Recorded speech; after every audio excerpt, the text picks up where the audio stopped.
Money maker rico suave. Money maker rico suave. Money maker rico suave. Money maker rico suave. Hey, what's going on, everybody? Today I want to talk about, in my opinion, one of the most important aspects of freestyle dancing: adaptability. Whenever I think about adaptability and freestyle, I'm always reminded of the Bruce Lee quote, "Be water, my friend." I think a lot of people misinterpret this as just having fluid and wavy movements, or at least that's how I used to think about it. But if you listen to the full quote, you realize that it's more about adapting to the situation you find yourself in. If you put water into a cup, it becomes the cup. If you put it into a teapot, it becomes the teapot. It's formless and adapts to whatever situation and environment it finds itself in. I remember one year when I battled Free in the Massive Monkee Day Footwork battle.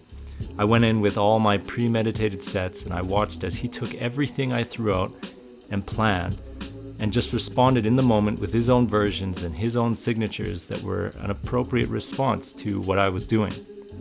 He was reacting in the moment and having a conversation, adapting to what I was doing, while I was just sitting there doing rehearsed movements that could have been the same regardless of the environment.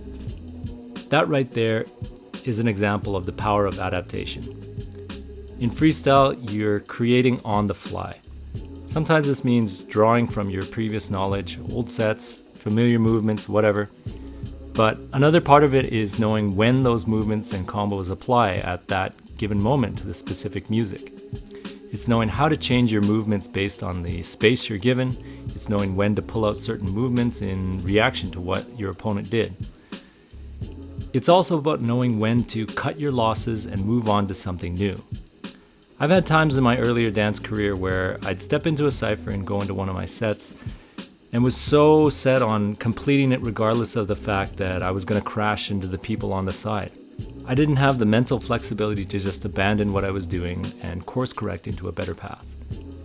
This would even happen when I would crash too. I would be so stuck on the fact that I fell or messed up that I would be unable to just move on and continue with the round properly.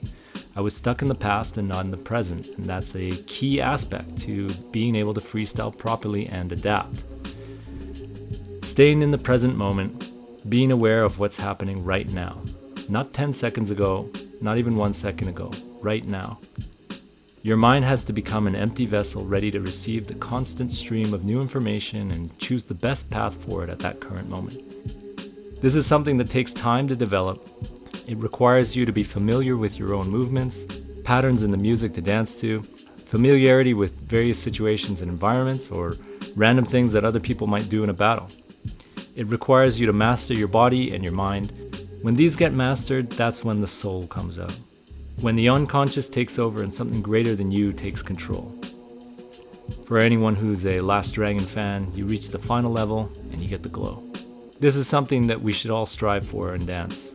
Don't let yourself get fixated on finishing a set of movements if you realize you're not going to hit the freeze in time, or if it's going to send you crashing into the crowd. Stop and adapt. Learn to change courses and be okay with that. Stop trying to control everything.